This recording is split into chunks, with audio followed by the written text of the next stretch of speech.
কেন আমাদের এই সমস্যাটা হলো আমি মনে করি আমাদের সৌরভ স্যার অনেকখানি পরিষ্কার করেছেন, আমাদের জামাল মেম্বার পরিষ্কার করেছেন। এই নদীটা যেইভাবে কাটা উচিত ছিল তখনও যারা বিরোধিতা করেছিল এখনো তারা গত 15 বছরেই তারা ক্ষমতায় ছিল, তারা কি কাটতে পারতো না নদীটা? কেন কাটেনি বলেন আমাকে? নদীর সাথে কি সম্পর্ক? কেন আসমরব নদী কেটে দিয়েছে কি মানুষের ক্ষতি হয়েছে না ভালো হয়েছে? তাহলে সেই ভালোটা ধরে রাখলেন না কেন? কেন সাধারণ মানুষকে এই কষ্টটা দিলেন?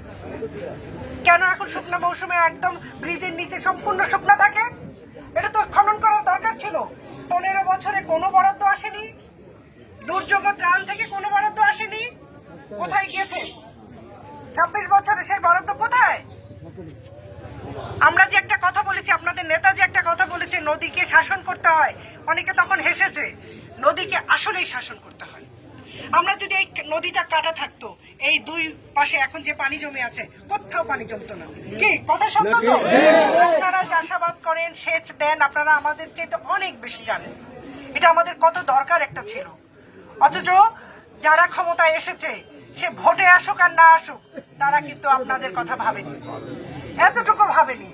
এখানকার রাস্তাঘাট রামগতির গোড়াপত্তন কে করেছে আপনারা বলেন? গরু চোর থেকে আপনাদেরকে কে রক্ষা করেছে? সারা রাত দরজা খোলা রেখে আমরা ঘুমিয়েছি, ঠিক কিনা? থানা পুলিশের কোনো কাজ ছিল না, ঠিক কিনা? তাহলে আজকে এখন আমাদের এই দুর্যোগে পড়তে হলো কেন? কারণ ওই যে ভোটটা চুরি করেছেন ওনারা, ভোটটা চুরি করে সংসদ সদস্য হয়েছেন এবং জায়গায় জায়গায় গিয়ে নিজেদের সম্পদ বৃদ্ধি করেছে, তাই তো? আসমরব কি সম্পদের জন্য কখনো ধরা খেয়েছে? দুর্নীতি করেছে? দুর্নীতি করেছে আপনারা বলুন। সুতরাং আমরা দুর্নীতি মুক্ত নেতা চাই। আজকে ছাত্র জনতার যে বৈষম্য বিরোধী ছাত্র জনতা যেভাবে প্রাণপাত করলো, ত্যাগ করলো, রক্ত ঝরালো, কিসের জন্য? দেশের জন্য। বৈষম্য বিরোধী কথাটা বুঝি আমরা। আমি যা খাই তা যেন আপনিও খেতে পারেন, আমি যা পড়ি তা যেন আপনিও পড়তে পারেন। এই ছাত্ররা জীবন দিয়ে গিয়েছে অকাতরে। এখন এটার উপরে কেউ বাহাদুরি করবে, কেউ আবার আপনাদের ভাগ্য নিয়ে ছিনিমিনি খেলবেন, এটা কিন্তু আমাদেরকে খেয়াল রাখতে হবে। এটা আমরা যদি খেয়াল না রাখি, আবার যদি মিষ্টি কথায় পড়ে যাই, আবার যদি কিছু টাকা পয়সার প্রলোভনে পড়ে যাই, নদী কিন্তু কাটা হবে না। আর ভারত যেভাবে পানি ছাড়বে প্রতিবার দুষ্ট রাহুর মতো, আমরা কিন্তু আমাদের নদীগুলো যদি খনন না করি, খালগুলোকে যদি নিষ্কাশন না করি, আমাদের নিজেদেরই করতে হবে। কিন্তু ভারত তো আর আমাদের বন্ধু না। বলে বন্ধু, কাজে কি বন্ধু? এই বর্ষায় তারা এই যে সমস্ত বাঁধগুলি খুলে দিল, এটা কি বন্ধুত্বের প্রমাণ?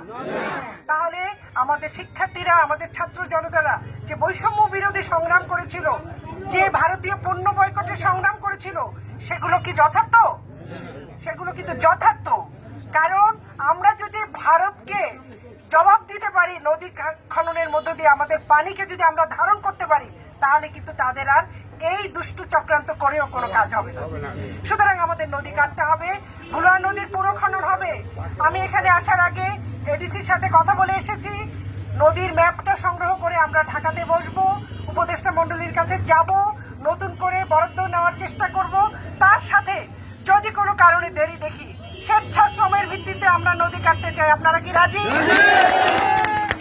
শিক্ষার্থী, ছাত্র জনতা একসাথে যদি আমরা হই, নদীর যেখানে যেখানে বাধা আছে সেই বাধাগুলো সকলকে সাথে নিয়ে আমরা কেটে দিব, তাহলে আগামী ভবিষ্যতের জন্য, আগামী বর্ষের জন্য আমরা নিরাপদ হয়ে যাব।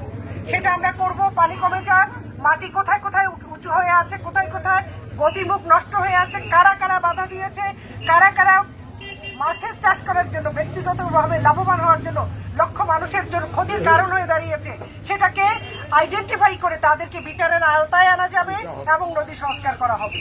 মনে রাখুন, আমরা সবাই মিলে কাজ করব।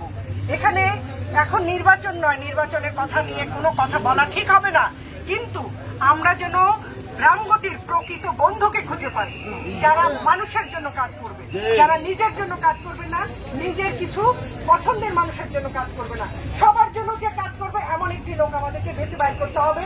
সেটা আপনাদের সহযোগিতা লাগবে। ধন্যবাদ সবাইকে যারা উপস্থিত হয়েছে